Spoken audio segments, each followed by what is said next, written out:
Shalom, Bapak Ibu terkasih dalam nama Tuhan Yesus. Shalom, shalom. Lambaikan tangan kita yang ada di rumah. Shalom. Shalom. Puji Tuhan, pagi ini kita akan mulaikan ibadah kita. Saya undang bangkit berdiri. Terima kasih Tuhan, pada pagi hari ini kami mengucap syukur dan berterima kasih Tuhan. Engkau Allah yang hidup yang kami sembah Tuhan. Tiada Allah yang lain yang kami sembah Tuhan. Engkau Yesus, Engkau Raja dalam kehidupan kami Tuhan Yesus Kristus. Dan saat ini Tuhan, kami ingin menikmati hadirat-Mu Tuhan pagi ini Tuhan.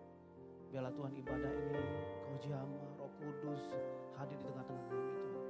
Biarlah hati kami penuh damai dan sukacita Tuhan. Biarlah kuasa-Mu bekerja dalam kehidupan kami Tuhan Yesus Kristus.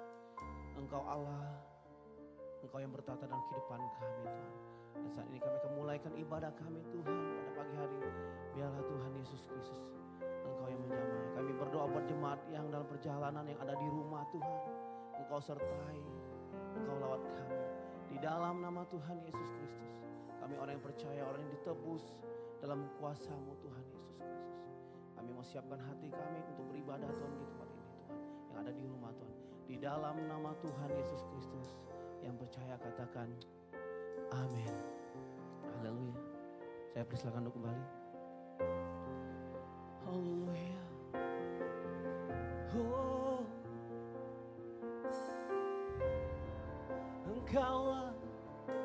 Engkaulah Rajaku. Oh, mari kita sembah Dia. Haleluya. Oh,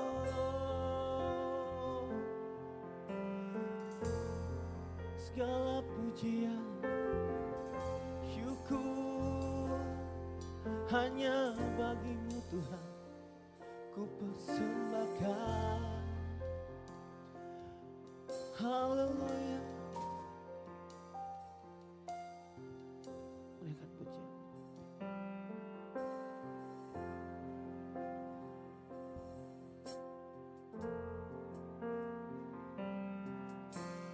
Kaulah Tuhanku, Kaulah Rajaku, Kaulah termulia, katakan, di bumi dan di surga, katakan Kaulah. Kaulah Tuhanku, Kaulah Rajaku, Kaulah Rajaku. Oh, Kaulah termulia di bumi dan di surga. Katakan ku sembah Kau Tuhan, ku sembah Kau Tuhan, ku puji, ku muliakan nama-Mu, ku sembah, oh, ku sembah Kau Tuhan, Kau Tuhan, ku puji, ku muliakan nama-Mu. Haleluya, mereka pujian ini dengan segenap hati kita. Oh, haleluya.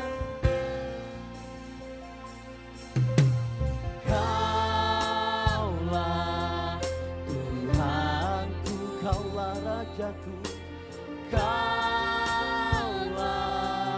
Rajaku, Kaulah, oh, yang termulia di bumi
Saat ku sembah, ku pujimu, ku rasakan kehadiran-Mu Tuhan.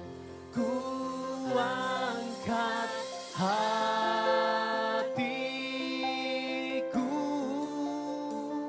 oh, dan kekudusan-Mu. Saat ku sembah, ku puji Tuhan, ku pujimu, ku rasakan kehadiran-Mu Tuhan. Oh, ku angkat hatiku,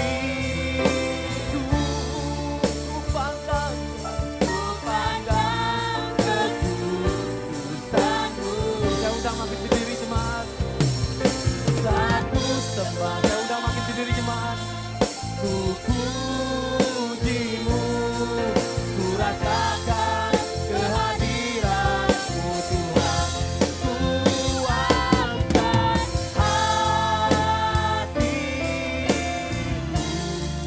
ku pandang kekudusan-Mu. Saat ku sembah, saat ku sembah,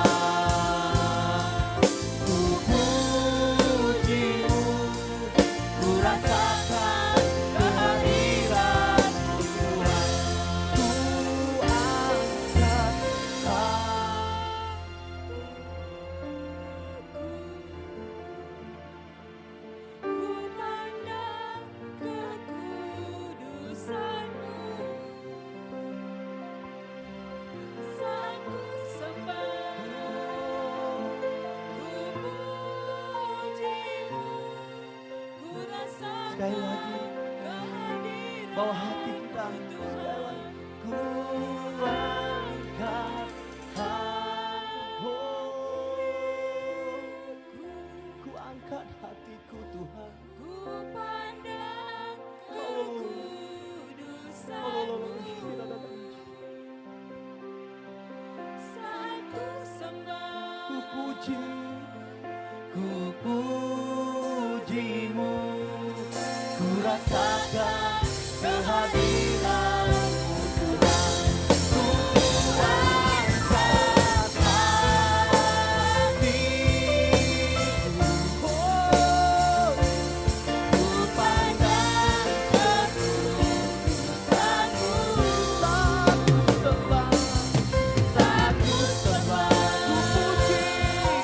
ku pujimu, ku rasakan kehadiran-Mu Tuhan. Ku rasakan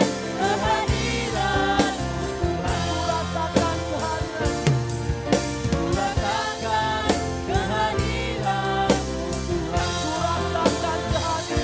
Tuhan.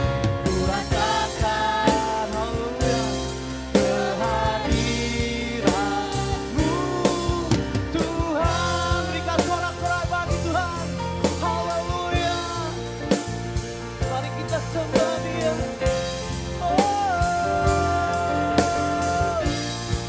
Kami puja, kami sembah Tuhan. Hadirat-Mu, hadirat-Mu, hadirat-Mu yang kami mau rasakan Tuhan. Kami ingin Tuhan, ubahkan hati kami, ubahkan bangsa kami Tuhan. Hadirat-Mu, hadirat-Mu.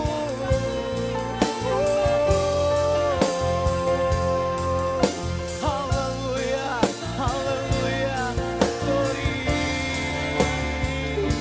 Kami mau Tuhan, kami mau bersentuh dengan-Mu Tuhan. Biarkan Tuhan, Engkau ubah hati kami Tuhan. Haleluya, oh, haleluya. Terima kasih.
menikmati kasih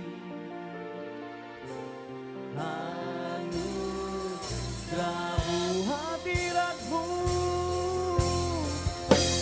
hadirat-Mu Tuhan,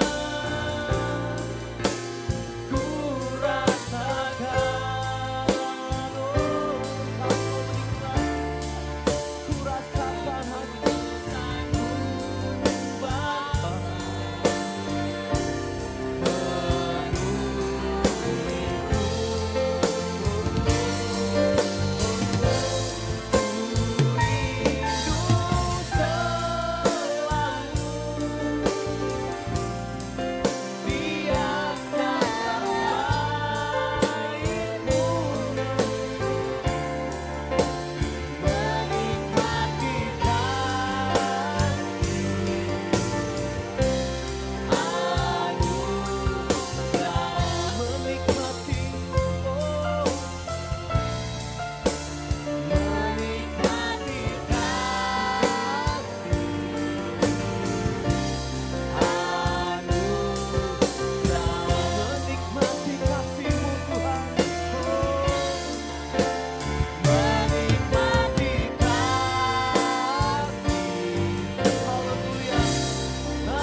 Siapkan hati kami untuk beribadah.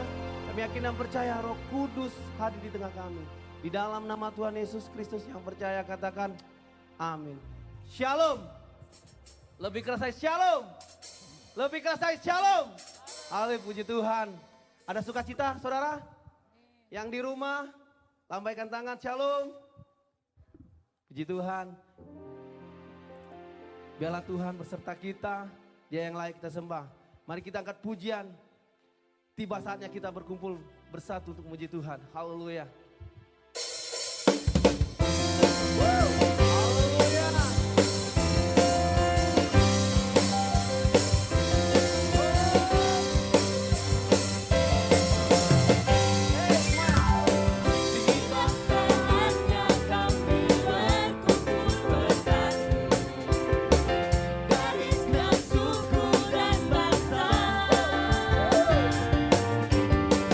Berdiri di hadapan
silakan duduk kembali.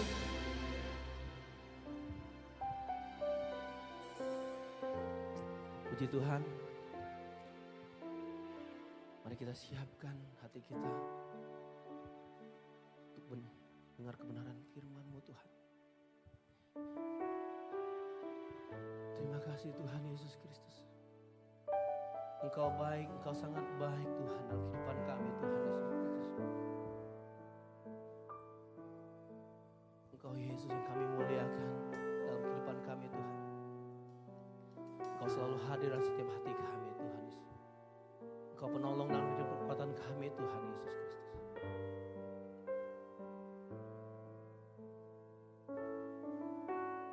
Di saat kami membutuhkan Engkau hadir Tuhan Yesus Kristus.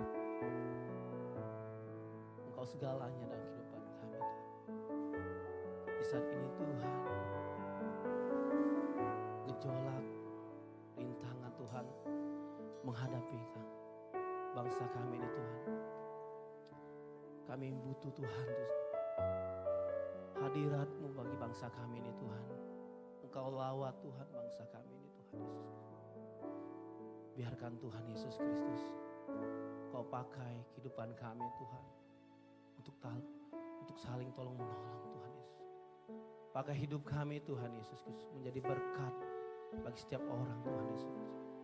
Pakai hidup kami Tuhan Yesus Kristus untuk mengubah bangsa ini Tuhan. Biarlah Tuhan Yesus Kristus, kami yakin dengan iman kami Tuhan Yesus. Bangsa kami saat ini Tuhan, seluruh dunia mengalami Tuhan adanya virus corona ini Tuhan. Kami yakin dan percaya Tuhan, semua akan berlalu Tuhan.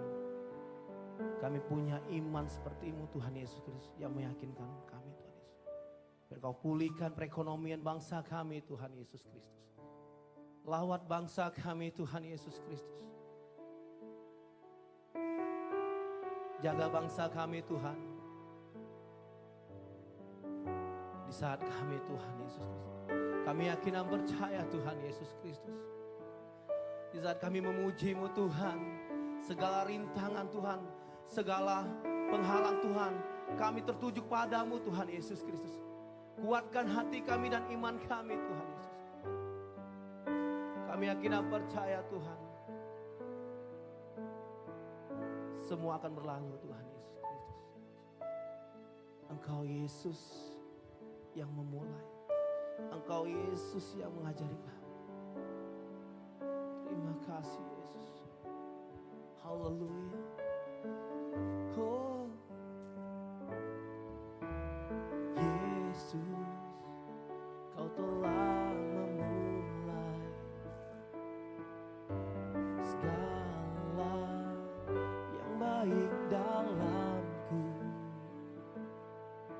Engkau menjadikanku serupa gambaran-Mu dan berharga di mata-Mu. Oh Yesus, Kau telah memulai karya yang mulia dalamku.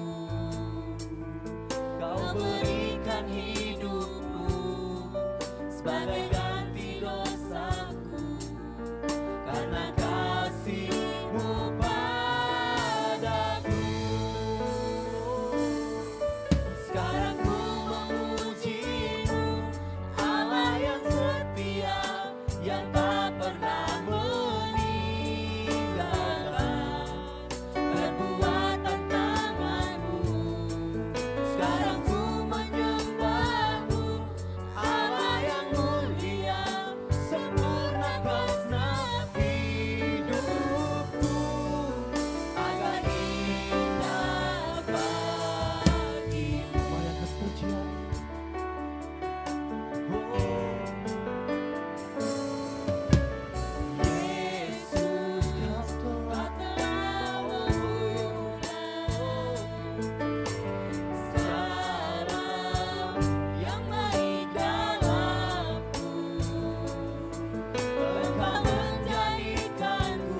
Shalom Bapak Ibu, mari sama-sama kita bangkit berdiri di hadapan Tuhan. Bapak Ibu saudaraku, baik juga yang di rumah.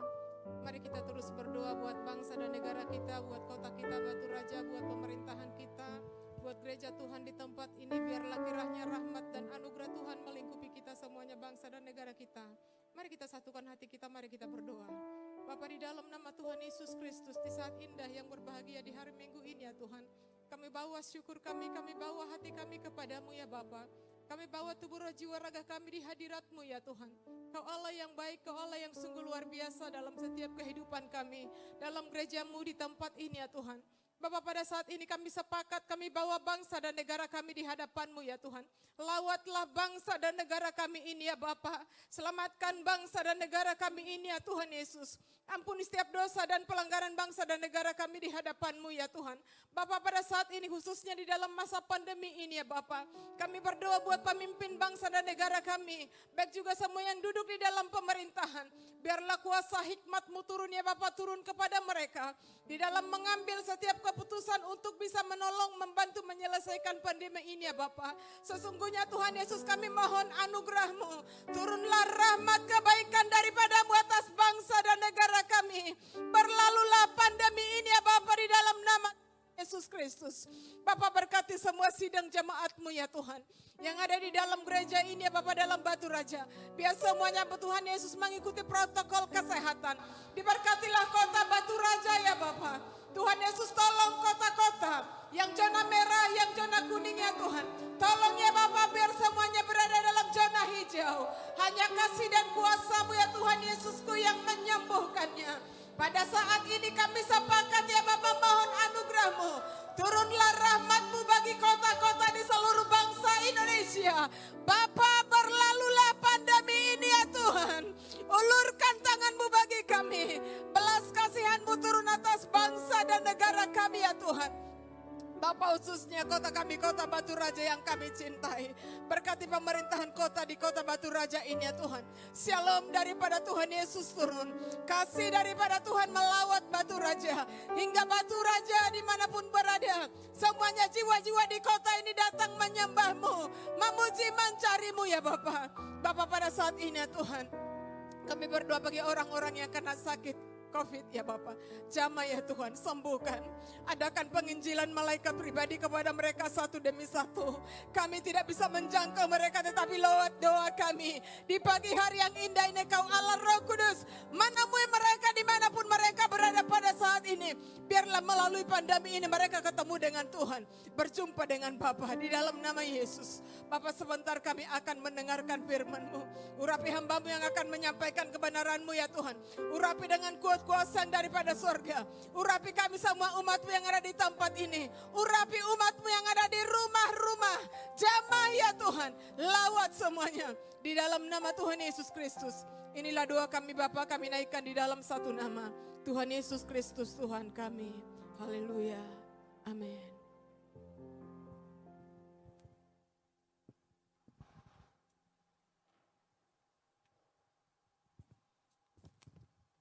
Shalom Bapak Ibu Saudara semua di dalam Tuhan.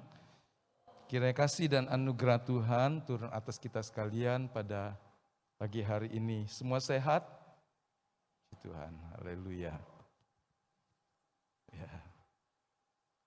Situasi mungkin berkembang menjadi lebih sulit. Beberapa tempat mengadakan PSBB transisi lagi. Tetapi saya percaya ketika kita semua makin bergantung berharap kepada Tuhan, maka apapun yang Allah izinkan terjadi dalam hidup kita, pasti ada tujuannya. Ya, ketika Allah menggoncangkan sesuatu, maka Allah ingin yang muncul daripadanya adalah hal-hal yang terbaik. Emas yang dimurnikan dalam api mengalami proses yang tidak mudah, tetapi tidak pernah ada orang mendapatkan emas yang terbaik dengan kualitas terbaik 93 kali mungkin disebut logam mulia tanpa melalui pembakaran berulang-ulang. Tapi pagi hari ini saya mau mengajak kita untuk melihat sebuah kebenaran Kalau Bapak Ibu lihat di sini enak ya, hijau, pagarnya hijau ya. Kita sedang melihat sebuah kebenaran tentang pagar Allah. Pagar, kalau kita bicara pagar, beberapa orang menganggap pagar itu mungkin sebuah penghalang kebebasan. Karena dipagari, pagar mengurung dia, mengurangi gerak dia, batas dia. Tetapi bisakah kita melihat dari sisi yang lain? Pagar bukan sebuah kurungan, tetapi pagar adalah sebuah perlindungan. Kalau kita bicara tentang pagar Allah, kita bicara tentang perlindungan Allah. Dan pagar Allah adalah perlindungan yang sejati. Tidak saja dalam satu bidang hidup, tetapi di dalam keseluruhan hidup manusia. Nah, mungkin ada sedikit cerita, kalau cerita ini mungkin sedikit mewakili ya, walaupun tidak persis. Ada satu karya tulis tentang kambing sequin. Saya nggak bisa bahasa Perancis. Mungkin La Serve de Monsieur, begitu ya. Karena lafalnya pasti berbeda. Ada yang bisa berbahasa Perancis di sini? Dan bisa melafalkannya dengan tepat? Dia adalah karya dari seorang penulis yang bernama Francis Alphonse Daudet ya. Dia hidup di tahun 1800-an. Kisah ini menarik, walaupun kelihatannya lucu. Dia seorang peternak, penggembala, dia punya, kalau saya tidak salah, 7 ekor kambing ya. Dia memagarinya tetapi tidak terlalu ketat. Dan kambing-kambing ini satu persatu hilang. Ya, akhirnya dia pikir, kenapa bisa hilang? Ternyata kambing ini ingin menjelajah ke tempat yang lain. Tidak nyaman dalam pagar dari pemiliknya. Ketika dia pergi ke tempat yang lain, dia menemukan padang rumput yang hijau, pegunungan, bukit dan sebagainya yang menyenangkan. Tetapi ternyata di sana hampir semuanya satu persatu. Mereka tidak tahu ada bahaya mengancam. Binatang buas memangsa mereka. Sehingga pemiliknya yang bernama Sequin ini akhirnya memutuskan, saya harus mengikat kamu, tidak saja ada dalam pagar tetapi harus mengikat kamu. Kambingnya bernama Blanket. Ya, kasih nama lucu ya. Kasih nama, dia bilang, aku mau ikat kamu supaya kamu tidak mengalami nasib seperti yang lain. Kasihan nanti kalau kamu mati sia-sia diterkam oleh binatang buas. Tapi satu hari kambing ini juga bisa berusaha meloloskan dirinya. Wow, waktu dia lolos dari talinya, dia lolos dari pagar itu, dia senang sekali. Tetapi malam itu serigala ganas datang. Dan dia harus berjuang sebelum mati, dicabik oleh serigala. Itu sebuah gambaran yang mungkin mewakili ya. Bahwa manusia itu ingin bebas. Manusia menuntut kebebasan. Ada satu patung liberty, patung kebebasan, patung kemerdekaan. Gambaran bahwa di negeri itu orang bebas dari segala yang mendiskriminasinya. Tetapi sebetulnya bukanlah kebebasan tanpa batas. Yang benar, mari katakan dengan saya, menikmati kebebasan dalam pembatasan. Wah, kebebasan dalam pembatasan itu bukan sesuatu yang mungkin ide yang baik, gagasan yang menyenangkan.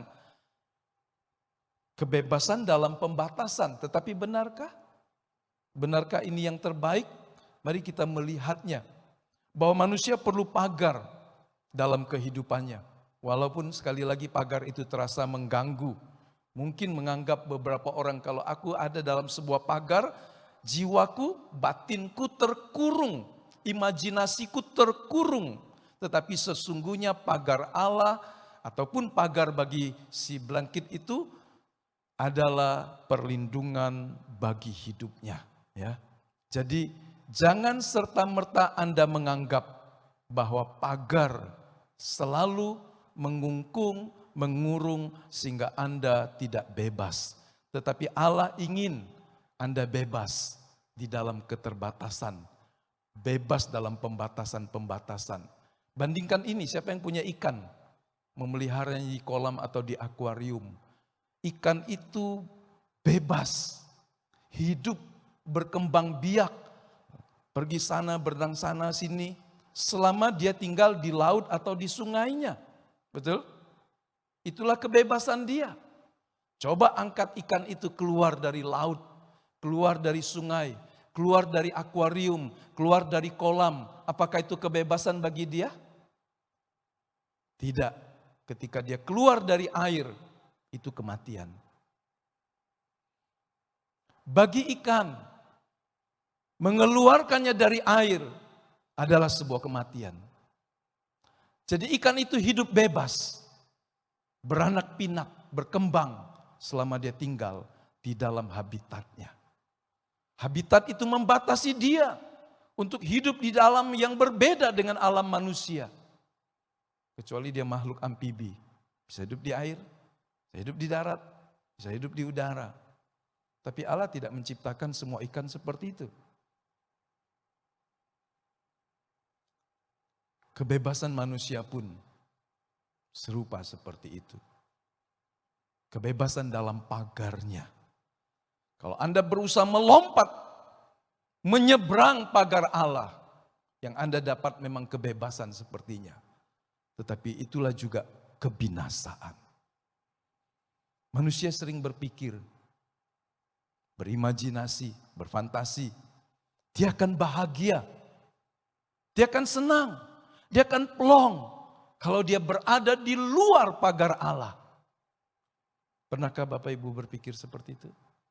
Kalau saya tidak terikat dengan pernikahan, kalau saya tidak terikat dengan kewajiban rumah tangga, kalau saya tidak terikat dengan pekerjaan, kalau saya tidak terikat dengan pelayanan, kalau saya tidak terikat dengan ini dan itu, saya tidak terikat dengan komitmen, mungkin saya bebas, mungkin saya merdeka, mungkin saya bahagia.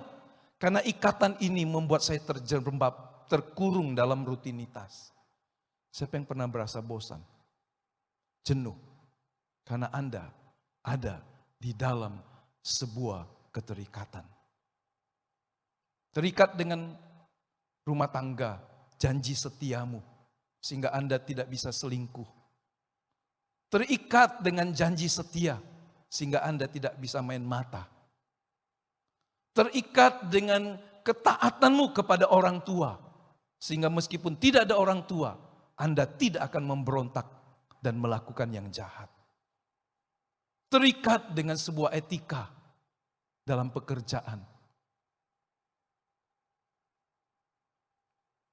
Beberapa orang beranggapan kalau dia melompat pagar, dia akan bebas. Ibu rumah tangga mungkin berkata, kalau aku melompat keluar dari semua kewajiban ini, dari semua batasan ini, mungkin aku seperti burung yang terbang tinggi. Mazmur pernah mengungkapkan atau ditulis oleh seorang raja yang bernama Daud. Kalau aku punya sayap, aku akan terbang jauh. Bermalam di padang gurun mungkin, di tempat yang di mana tidak ada orang. Tidak ada kesulitan, tidak ada masalah rumah tangga, tidak ada hal-hal yang membuat aku jenuh. Aku ingin sembunyi, aku ingin berlari sejauh mungkin.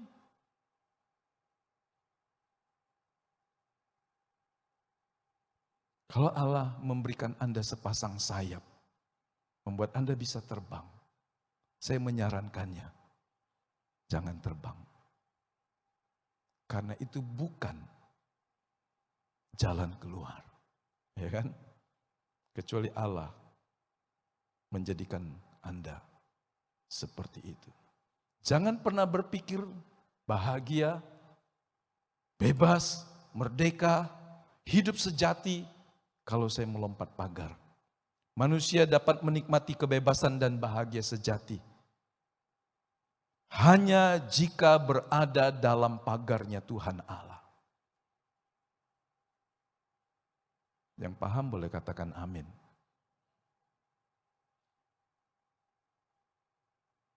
Anda lebih dari ikan, kita lebih dari ikan. Tetapi gambaran ikan yang hanya bebas, yang hanya bisa berkembang biak, memenuhi tujuan untuk apa Allah ciptakan dia, hanya di dalam air. Air jadi pagar dia. Angkat dia, keluarkan dia, dia akan mati. Keluar dari pagar Allah bukanlah sebuah kebebasan, tapi justru itu sebuah dosa dan kematian.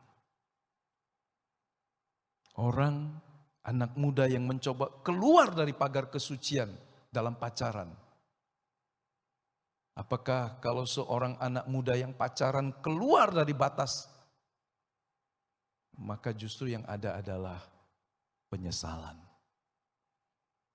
Orang yang bersuami istri, kalau dia keluar dari pagar kesetiaan janji nikahnya,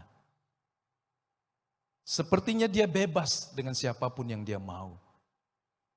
Tapi sesungguhnya itu dosa dan kematian. Manusia mau menikmati kebebasan ketika dia melompat keluar dari pagar Allah. Tapi justru dia akan menderita dan kehilangan kebebasan yang dia impikan. Heran manusia itu, kalau dia dikurung, dikungkung dalam pagar, dia ingin melompat. Tapi kalau sudah keluar, dia juga bingung.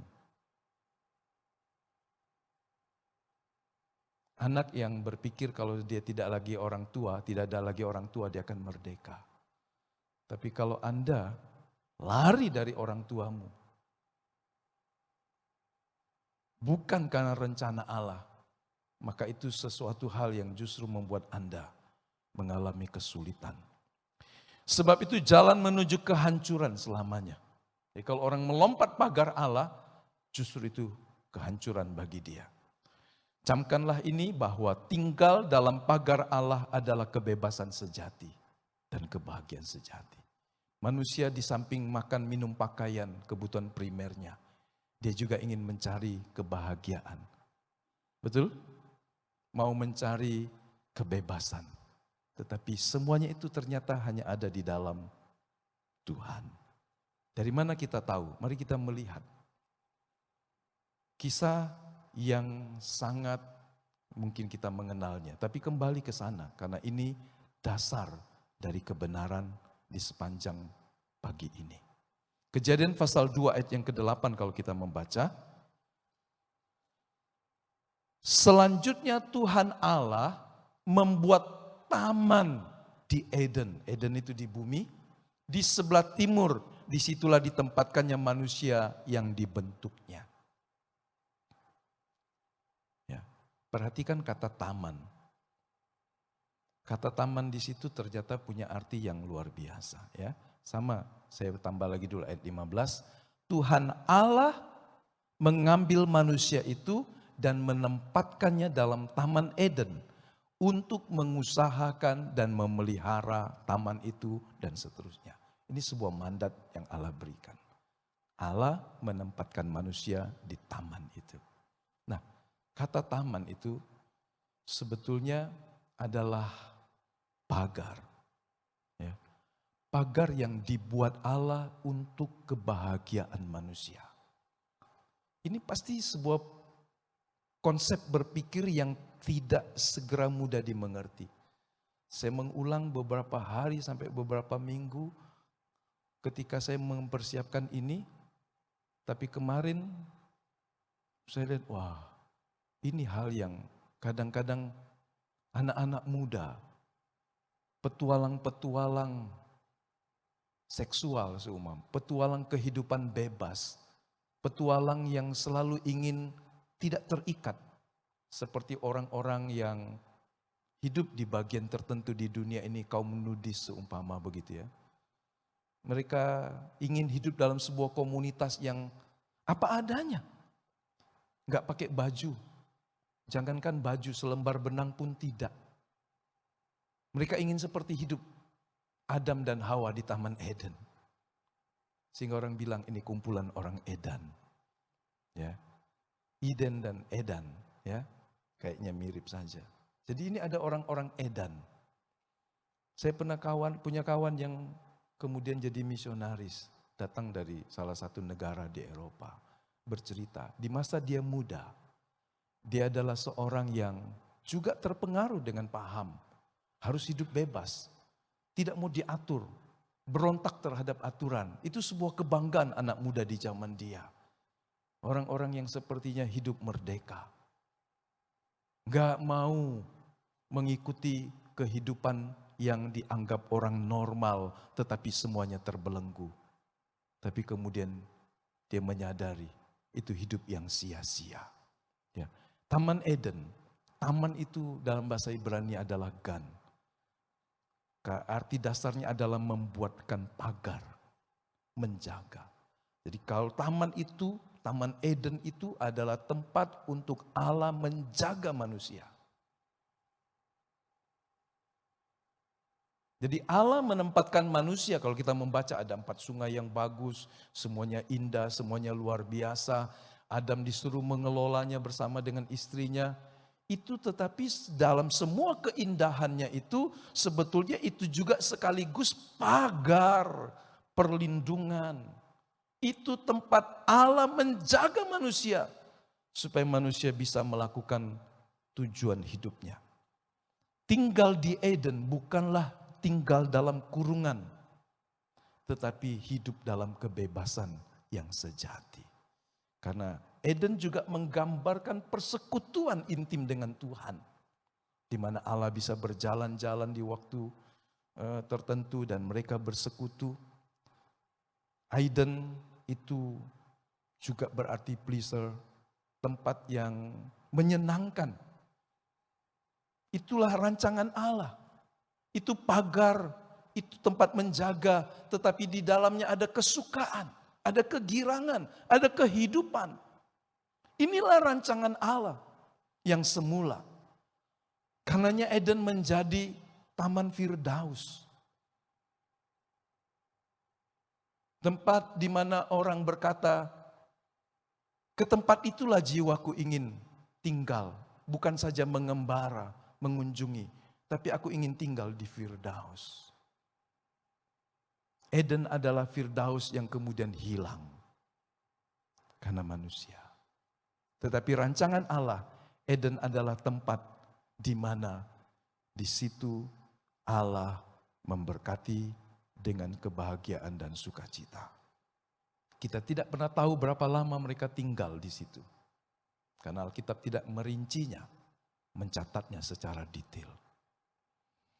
Di taman itu, di tempat itu, dalam pagar Allah, hanya ada satu hal saja yang Allah larang.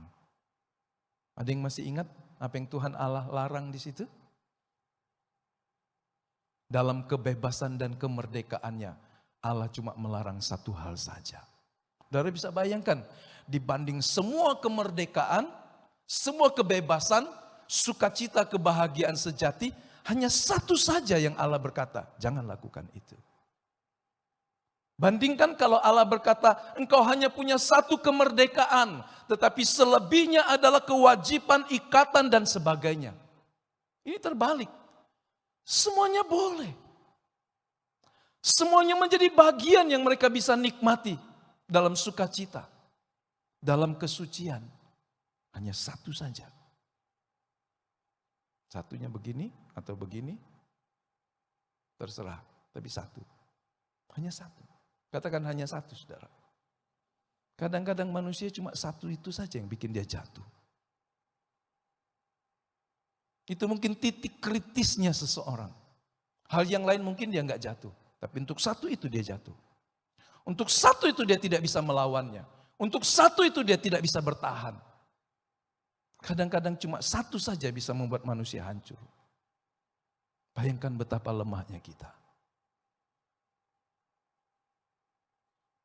Dalam behavior character itu disebut titik kritis dari setiap corak karakter manusia. Dan setiap orang, apapun warna karakternya, pasti punya titik-titik kritis. Artinya kalau dia ada di situ, jika dia tidak mengelola emosinya, responnya, dia akan jatuh. atau dia akan hancur. Hanya satu. Kita baca dalam Kejadian 2 ayat 16-17. Mari baca sama-sama. Yang di rumah, boleh nggak sekali waktu? Bisa nggak kalau di rumah membaca dan kita mendengar ya? Kejadian 2 ayat 16 dan 17. Lalu Tuhan Allah memberi perintah ini kepada manusia, semua pohon dalam taman ini boleh kau makan buahnya dengan bebas. Tapi pohon pengetahuan tentang yang baik dan yang jahat itu, janganlah kau makan buahnya, sebab pada hari kau memakannya, pastilah kau mati. Amin. Mau lihat ya Pak? Bapak Ibu jelas di sini dengarnya kan? Ya jelas karena kita membaca dan kita mendengar. Semua buah ya dalam taman yang dihasilkan dari pohon-pohon ini semuanya boleh kau makan. Tapi satu yang kau enggak boleh, yaitu pohon pengetahuan tentang yang baik dan yang jahat. Jangan kau makan sebab pada hari kau memakannya kau pasti mati. Apakah perkataan Allah meleset? Karena Allah mengatakan pasti mati, tetapi waktu Adam menerima buah itu dan makan, setelah Hawa memakannya atau mereka sama-sama, mereka masih tetap hidup. Tapi mari kita melihatnya. Ya. Allah melarang manusia bukanlah untuk menyengsarakan. Enggak bebas, cuma satu kok. Kalau ada orang tua berkata begini, nak, cuma satu jangan nak ya. Hanya satu. Tuhan sedang berbicara kepada Adam dan Hawa, tetapi Tuhan juga mengingatkan kita, hidup ini bebas tapi satu. Siapa yang tahu? Satu saja yang enggak boleh. Semua kau bebas, tapi satu saja yang enggak boleh. Ada yang mau jawabnya? Halo? Yang bisa jawabnya dapat hadiah.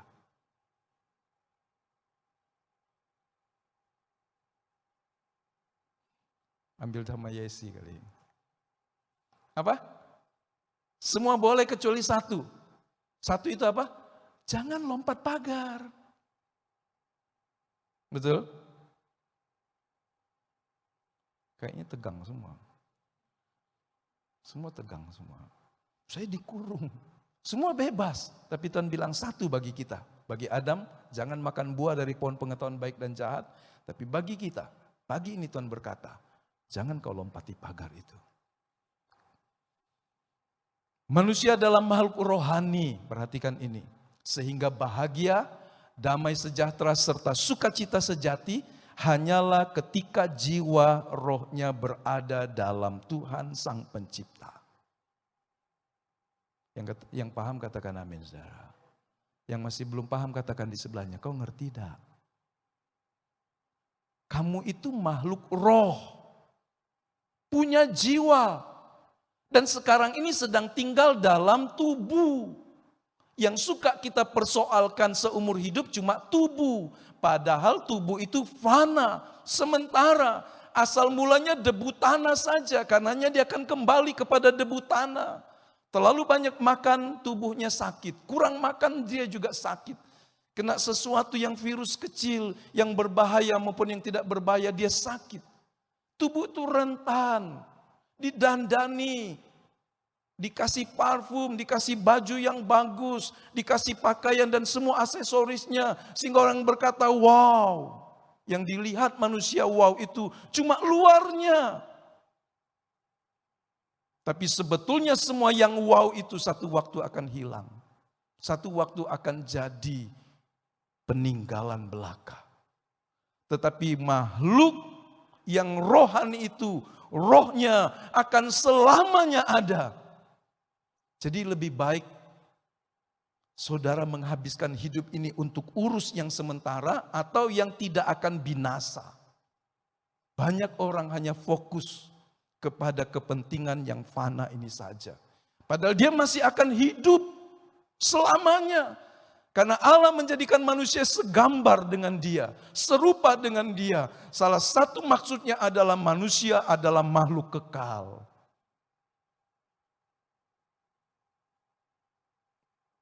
Jadi karena manusia adalah makhluk roh, damai sejahtera, sukacita, bahagia, Ketentraman jiwanya hanya ada kalau dia tinggal di dalam pagar Allah penciptanya.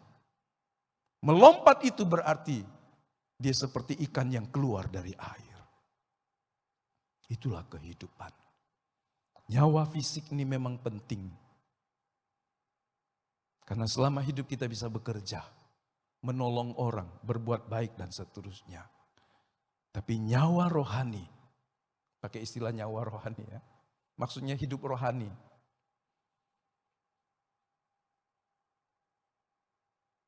Lebih penting memastikannya dia ada di dalam pelukan tangan Tuhan. Karenanya waktu Yesus menyelesaikan misinya dia berkata, ke dalam tanganmu kuserahkan rohku Bapa. Bapalah pemilik roh kita. Anda harus terus-menerus memastikan hidupmu, rohmu ada di dalam pelukan, ada di dalam genggam tangan Allah yang mengasihi kita. Ini jauh lebih penting karena dia tidak akan berkesudahan. Saya menulis di profilnya, lahir 1 kali, mati 2 kali. Siapa yang melihat di profil saya? Kemarin saya ganti. Lahir 2 kali, mati 1 kali. Nah kalau ada yang bisa jawabnya, kecuali istri saya, karena tadi malam saya cerita. Nanti lihat profil saya dan kasih jawabannya ya. Kalau dapat dikasih apa? Kasih tepuk tangan. Hore engkau mendapat hikmat Allah. Ya. Lahir 1 kali, mati 2 kali. Tapi kalau engkau lahir 2 kali, mati 1 kali cuma. Nyawa fisik penting, tetapi nyawa rohani lebih penting. Jika manusia keluar dari pelukan Allah, kehidupan dan nyawanya tidak terlindungi. Jadi satu hal yang Tuhan katakan, jangan lakukan itu, yaitu lompat pagar. Yang kedua, pelanggaran manusia adalah kehilangan Taman Eden. Manusia yang merusaknya. Sebab pelanggaran terhadap perintah Allah sama dengan dia merusak, menghancurkan pagar itu. Seperti kambing blanket milik Sequin tadi. Dia ingin lompat, dia ingin lepas dari kurungan. Tapi yang datang kepadanya adalah kematian. Dan tidak mati dengan mudah. Karena serigala akan menghancurkannya. Kejadian pasal 31. Adapun ular ialah binatang yang paling cerdik adapun ular ialah yang paling cerdik dari segala binatang di darat yang dijadikan oleh Tuhan Allah. Ular itu berkata kepada perempuan itu, tentulah Allah berfirman, semua pohon dalam taman ini, jangan kamu makan buahnya, bukan? Ini cara dia. Dan sampai hari ini, iblis masih menggunakan cara ini, mengurangi dan menambahi firman. Jadi kalau ada orang menambah dan mengurangi firman, itu sebuah cara yang salah. Jangan tambahi firman dan juga jangan kurangi firman. Firman sudah cukup. Dia sebagai kanon yang tertutup. Tidak ada pewahyuan yang boleh menambah dan mengurangi kebenaran Alkitab. Strategi ini dipakai dan menghancurkan Hawa yang bimbang. Keraguan, kebimbangan, ketidakpercayaan akan Allah memberikan sebuah celah yang paling kecil untuk kejatuhan dimulai dari sana. Menurut setan, jika manusia makan buah pohon pengetahuan, manusia dapat menjadi sama seperti Allah. Kan itu yang dipromosikan. Kadang-kadang kita mendapatkan sebuah dorongan dari para motivator. Kau adalah seperti Tuhan kecil. Kau bisa mengatasi semua. Kau enggak perlu Tuhan mungkin. Para ateis berkata enggak perlu Tuhan. Kau bisa mengatasi semua. Asal kau kerja keras. Dalam hal tertentu benar. Tapi ingat, di luar pagar Allah, kebebasan manusia hanya adalah satu jalan menuju kebinasaan kekal. Nah, benarkah yang dikatakan oleh iblis? Mari kita mengujinya. Kita sudah tahu jawabannya, tapi mari kita mendalaminya. Bohong. Allah adalah sang pencipta dan manusia adalah makhluk ciptaannya. Selamanya tidak akan pernah berubah. Hanya makan buah dari pohon pengetahuan baik dan jahat tidak membuat manusia menjadi Allah. Meskipun kemudian manusia tahu ternyata dia berdosa. Tapi tidak akan pernah menjadi sama seperti Allah. Bukan itu caranya. Iblis bohong. Karenanya dalam Yohanes pasal 8 Tuhan berkata, bapakmu adalah iblis. Bapak dari segala pendusta. Kalau kita membiarkan iman kita digoncangkan oleh gagasan-gagasan yang kelihatannya hebat, tapi di luar dari kebenaran firman Allah, tolak. Singkirkan. Karenanya Anda harus punya firman. Kalau Anda sendiri tidak punya firman yang cukup, bagaimana Anda bisa menguji dan menimbang ajaran itu benar atau salah? Hari-hari ini kita dibanjiri dengan video, dengan YouTube, dengan semua MP3, MP4 dan sebagainya.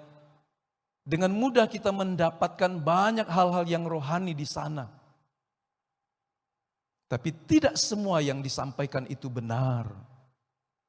Dan untuk menguji dan berkata ini keliru, ini benar sedikit tapi salah juga. Anda harus mengerti firman Allah. Sehingga menguji mana yang murni.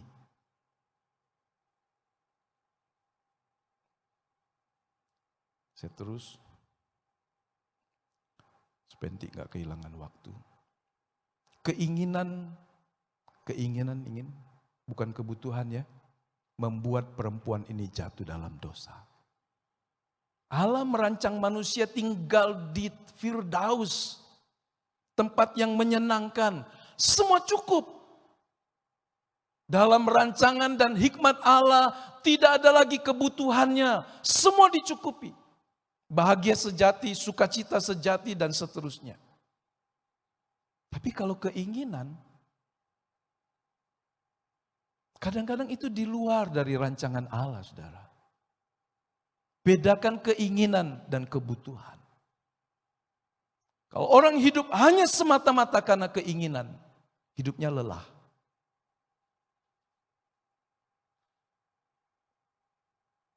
Tidak salah memang. Tapi kalau dia dikuasai oleh sahanya keinginan yang tidak diuji, yang tidak dibuat prioritas. Hawa didorong oleh keinginan yang kuat untuk menjadi sama seperti Allah. Sebetulnya dia tidak butuh sama seperti Allah. Dia sudah dapat mandat. Dia sudah bisa melakukan semuanya bersama suaminya. Menikmati semuanya, kurang apa lagi? Dalam hidup yang seringkali jadi masalah besar dalam rumah tangga. Dalam hidup pribadi. Karena ada keinginan-keinginan yang keluar dari kebutuhannya. Dan itu membuat manusia seperti diperkuda, tersiksa. Anda membaca surat Paulus kepada Timotius, Anda menemukan di situ. Apa yang terjadi sesudah itu? Mana yang benar? Perkataan setan atau perkataan Tuhan?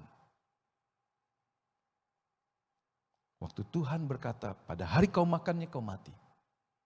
Ayat 7 berkata, maka terbukalah. Mata mereka terbuka dan mereka sangat malu. Jadi mereka tidak berubah menjadi seperti Allah. Setelah makan buah itu. Yang ada adalah mereka sangat malu. Perasaan dosa yang sangat kuat. Serta ketakutan yang hebat. Yang dahsyat. Hinggap di dalam mereka. Membuat mereka lari bersembunyi dari Tuhan. Bukan apa yang diiming-imingi iblis yang dia terima. Tapi faktanya sangat beda.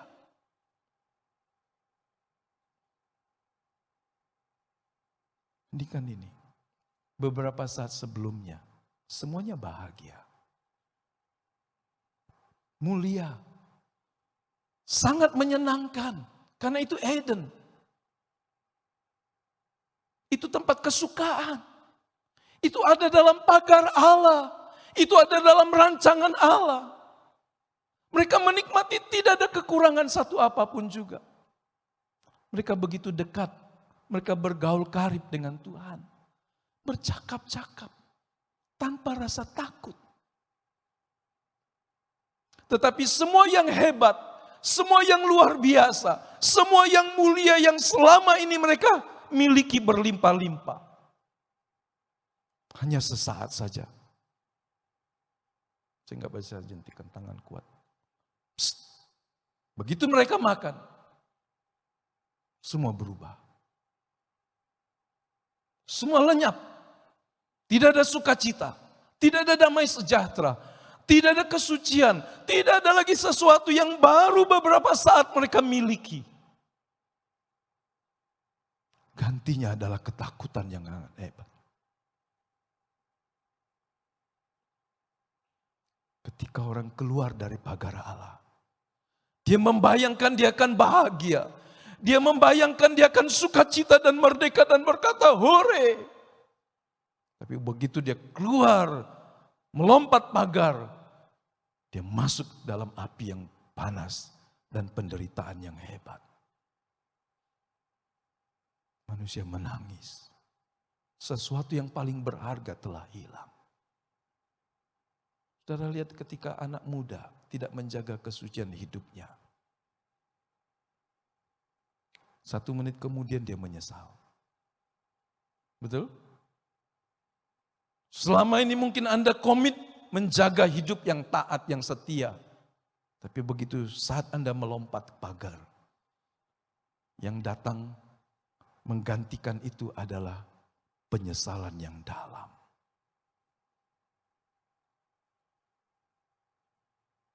Hati-hati saudara, camkan ini. Karena masih terus menjadikan orang jatuh. Karena tipu daya si iblis. Kamu akan menjadi sama seperti Allah. Tapi itu semua bohong. Kamu akan bahagia, kamu akan sukses, kamu akan mendapat seperti semua orang impikan. Tapi itu semua bohong. Iblis tidak pernah berkata 100% benar. Kalaupun dia mengutip 1-2 ayat, itu cuma setengah kebenaran, 1/4 kebenaran. Dan setengah kebenaran, 1/4 kebenaran, 3/4 kebenaran adalah sebuah hal yang menyesatkan. Kebenaran harus sejati. Setengah kebenaran adalah penyesatan. Bandingkan kalau saudara lihat orang kriminal pelaku pidana. Waktu dia melakukan kejahatannya dia garang. Ya kan? Ganas. Kalaupun mungkin untuk itu dia minum, dia melakukan sesuatu supaya terlihat sangar, ganas. Sangat berani melakukan kejahatannya. Entahkah dia pakai topeng apa enggak. Mengancam orang dan seterusnya. Tapi coba kalau dia sudah ditangkap. Ya kan? Dia kan malu. Dia menyesal. Apalagi kalau sudah diadili. Jebret hukuman sekian seumpama. Dia lemes. Merasa malu. Sekarang dia merasa memiliki dosa yang hebat karena sudah melakukan kejahatan atau kesalahan. Padahal hati nuraninya sudah tumpul. Tapi toh waktu dia tahu, terbukti, tertangkap, diadili, dia malu. Tapi waktu melakukannya kayaknya gagah dan hebat. Saudara lihat seperti itulah manusia. Iblis menipu manusia sampai hari ini dengan cara yang seperti itu. Akhirnya Allah menjatuhkan hukuman seperti apa yang Tuhan sudah peringatkan sebelumnya. Setan dikutuk dengan hukum makan tanah dan menjalar seumur hidupnya. Maksudnya ular. Setan itu roh, tapi dia bisa masuk ke dalam ular. Jadi sebetulnya ular itu korban ya saudara ya. Kalau saya pikir-pikir ya. Ya kan? Betul nggak? Ayo. Betul ya? Ular itu bukan setan. Ular itu ciptaan Tuhan. Dan dia yang paling cerdik.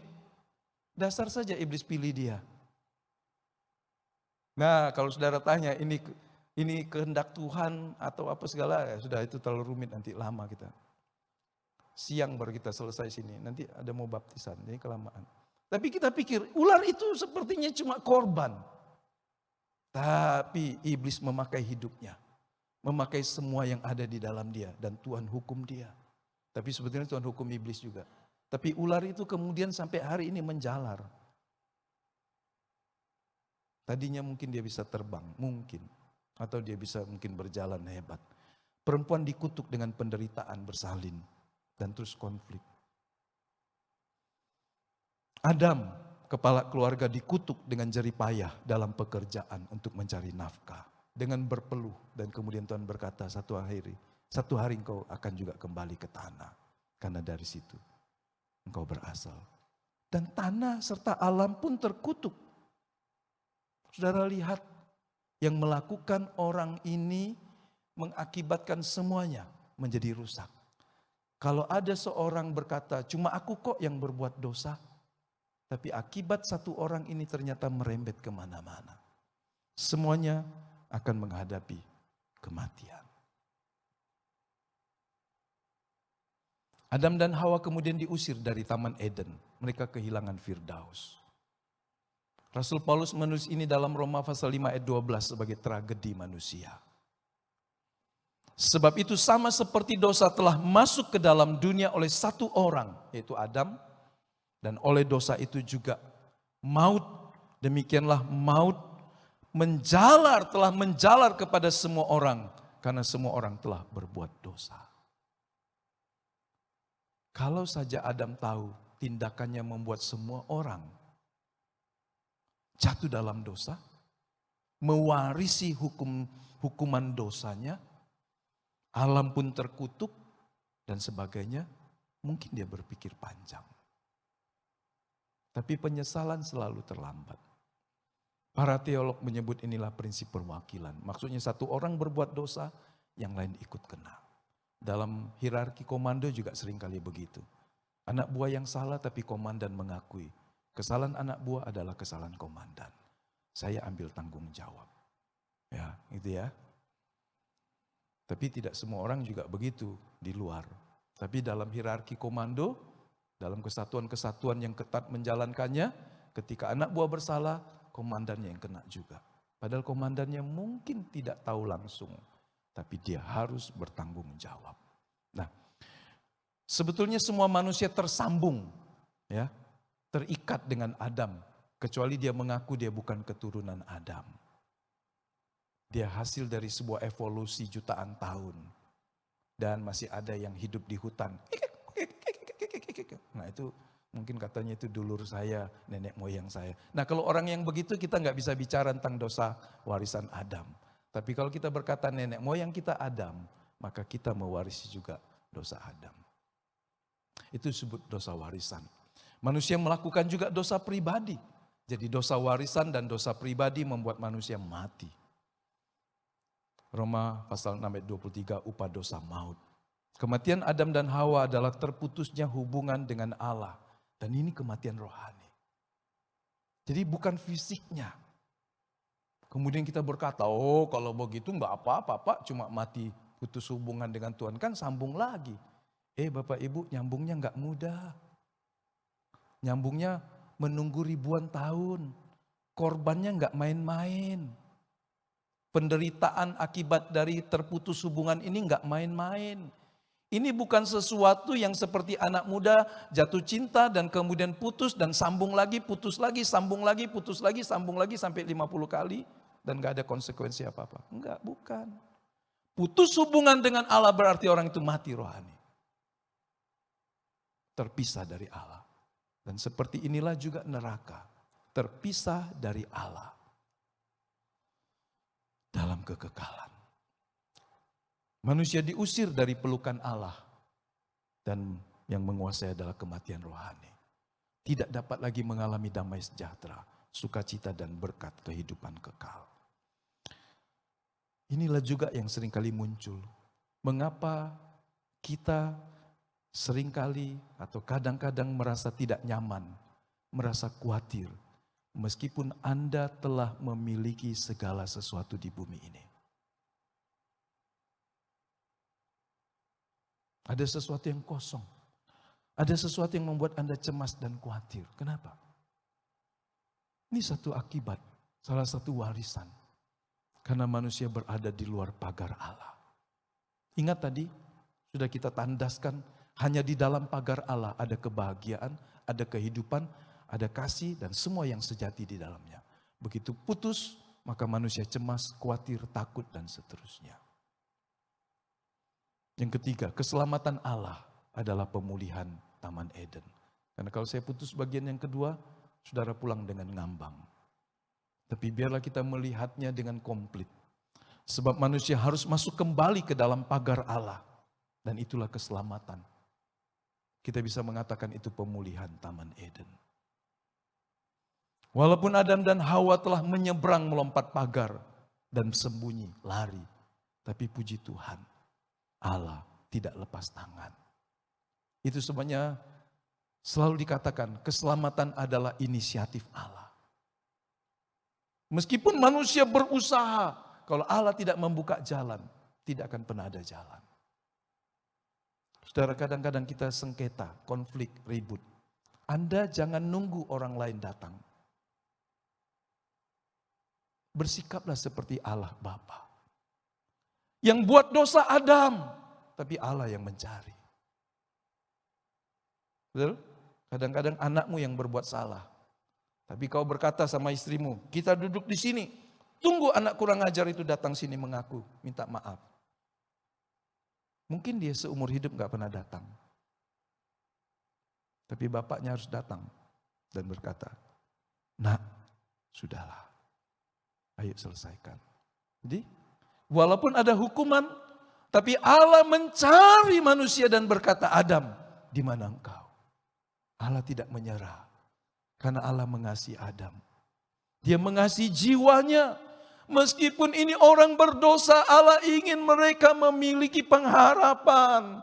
Apa yang tadinya dipunyai dengan berlimpah sekarang telah hilang. Tetapi Allah tidak membuangnya sama sekali. Itulah kasih Bapa.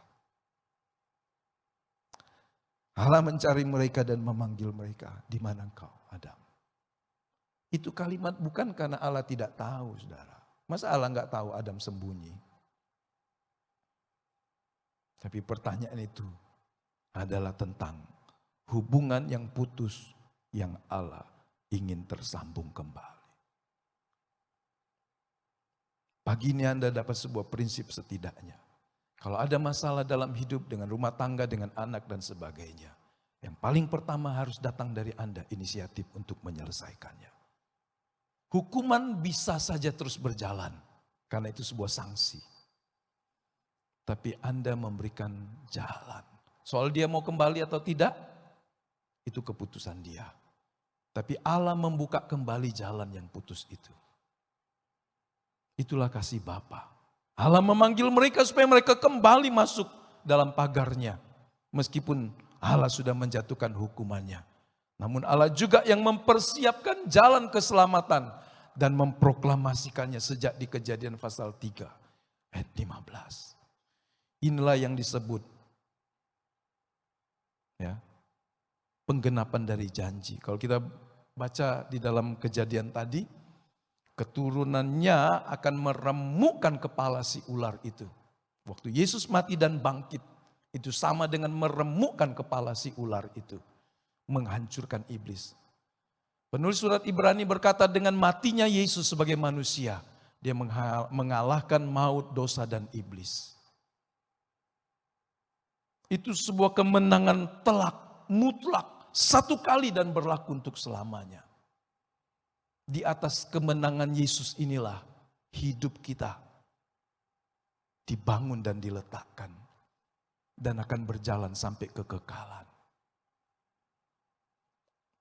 Berita ini adalah kabar baik bagi manusia yang cemas, yang menderita tadi. Sebetulnya dia di luar pagar Allah, sedang menderita dengan hebat, ada dalam kematian kekal secara rohani. Tapi Tuhan berkata, keturunan dari wanita ini akan menghancurkan kepala si iblis. Para teolog menyebut ini ada sebagai proto-evangelium. Injil yang asli. Jadi Injil sudah diberitakan dari Kejadian pasal 3:15. Di situ Hawa, Adam mendapat satu janji yang luar biasa. Apakah waktu mereka hidup mendapatinya? Enggak. Maksudnya terrealisasi? Belum. Karena masih panjang. Ini menunggu sampai Kristus datang kali yang kedua. Tapi setidaknya di sini, di tempat kejatuhan yang hebat ini, Allah menjanjikan dan memproklamasikan pertolongan yang akan datang. Inilah yang disebut proto-evangelum. Injil berbeda dengan janji perbuatan. Kalau perbuatan itu upah. Kalau engkau lakukan ini, kau dapat ini.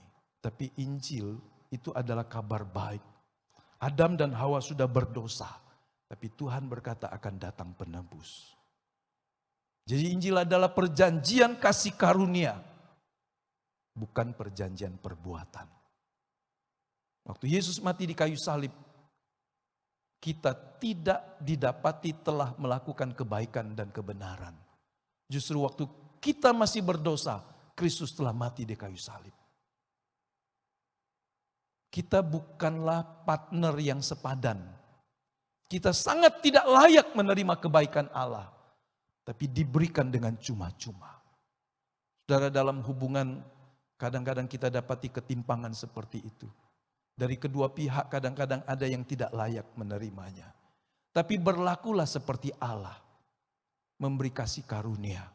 Memberikan pengampunan. Memberikan kesempatan. Sebab kalau itu diukur berdasarkan perbuatan kita, tidak ada jalan keselamatan. Kita pasti binasa. Tapi itulah kasih karunia. Nah, saya tertarik dengan ayat ini. Adam mendengarnya dan meresponnya. Dalam ayat 20 setelah hukuman itu dijatuhkan dan kemudian Injil kasih karunia itu disampaikan, Adam meresponnya dengan baik. Mau kita baca sebentar? Saya tahu waktunya sedikit. Tapi Bapak Ibu yang di sini keberatan? Saya selesaikan. Kalau yang di rumah enggak keberatan kan? Enggak kemana-mana kan di rumah. Tapi mari kita baca sebentar Kejadian pasal 3. Ayat 20. Setelah Adam mendengarnya, Adam mengatakan begini. Ayat 19 kan, setelah Tuhan jatuhkan semua penghukuman dan proklamasikan Injil itu, manusia itu memberi nama Hawa kepada istrinya. Sebab dialah yang menjadi ibu semua yang hidup. Hawa, Eva. Artinya apa? Kehidupan. Hidup. Waktu Adam mendengar bahwa dari keturunan wanita yang telah berdosa ini akan lahir penebus yang menghancurkan kepala iblis. Ada harapan. Adam merespon dengan iman dan menyebut namanya sebagai ibu. Dari kehidupan. Hawa berarti hidup atau kehidupan. Sebab Adam sudah percaya keturunan Hawa akan menjadi juru selamat yang memberikan hidup kekal kepada semua orang yang percaya kepadanya.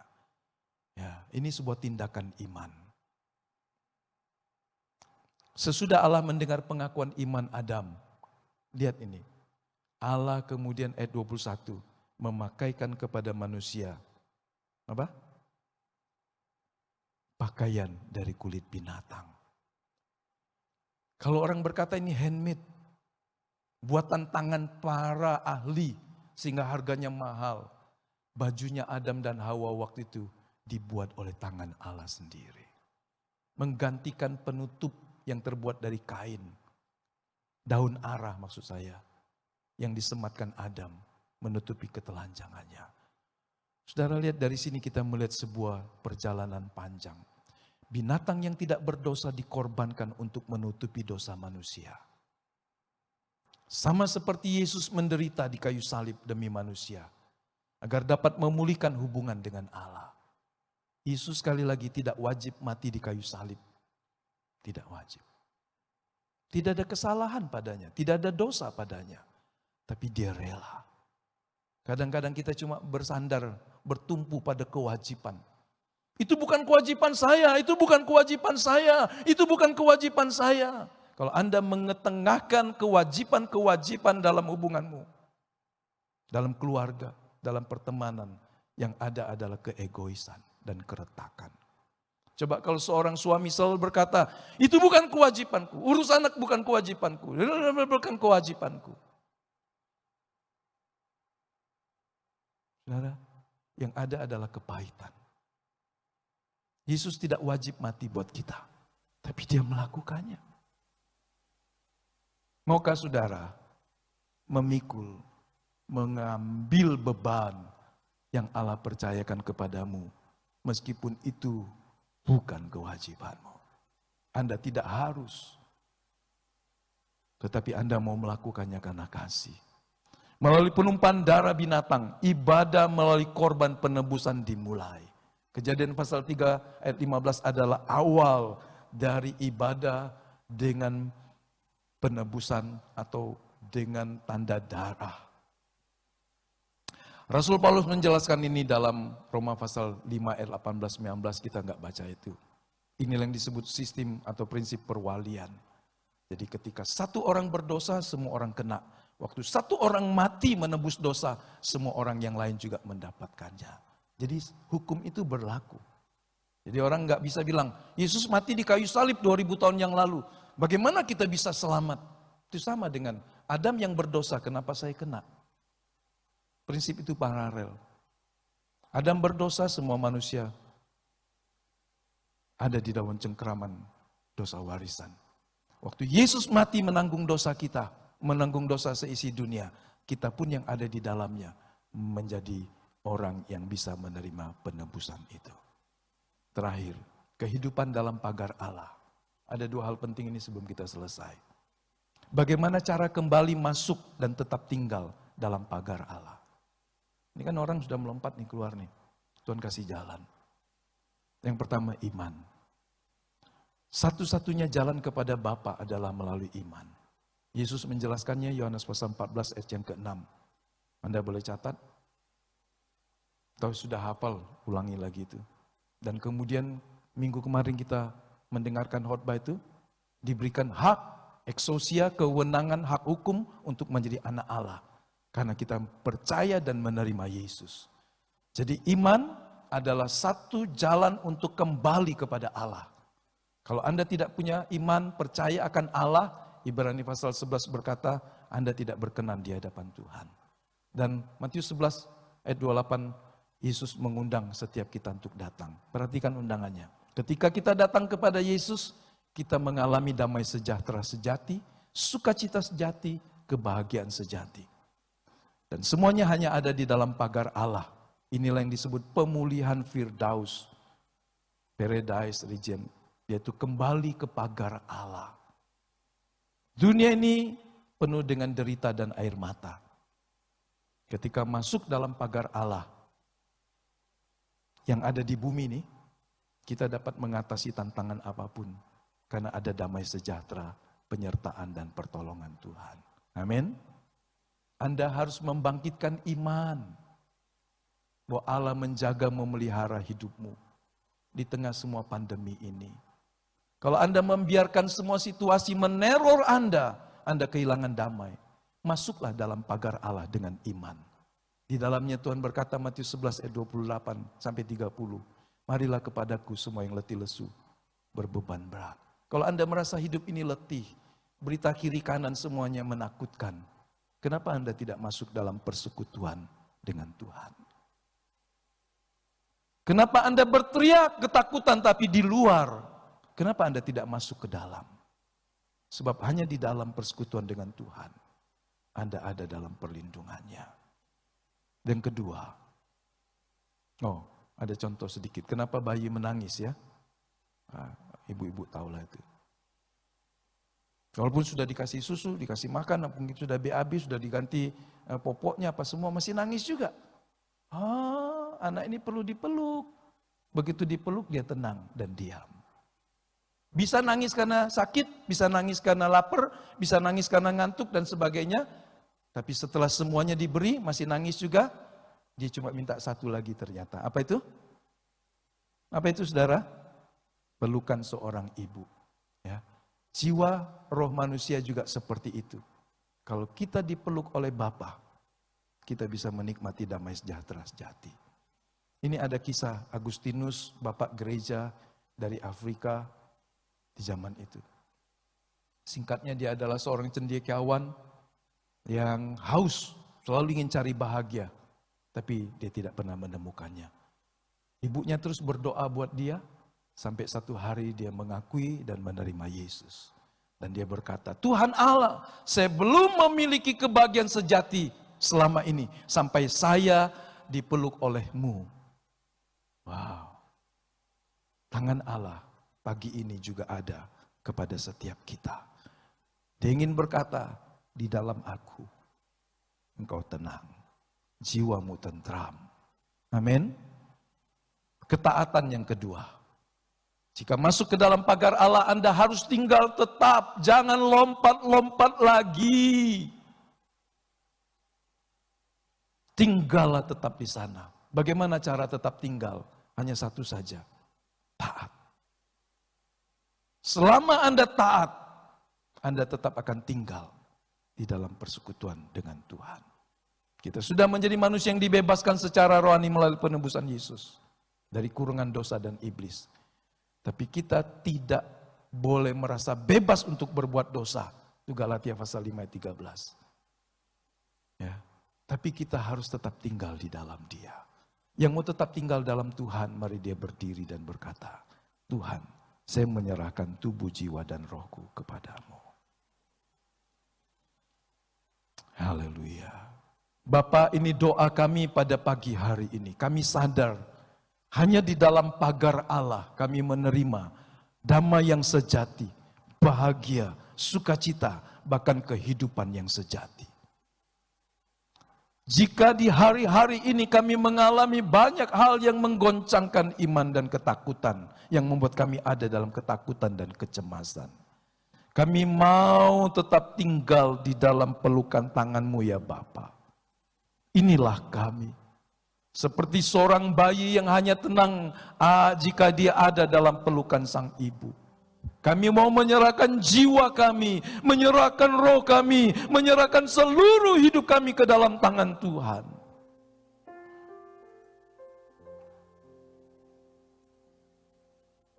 Kami mau meletakkan semuanya di kaki salib Tuhan. Menggantikan kecemasan, kekhawatiran, ketakutan, sakit, penyakit, dan semuanya. Bahkan dosa-dosa kami. Biarlah itu disucikan, dikuduskan oleh darah anak domba Allah. Ya Roh Kudus, pagi hari ini Engkau bekerja.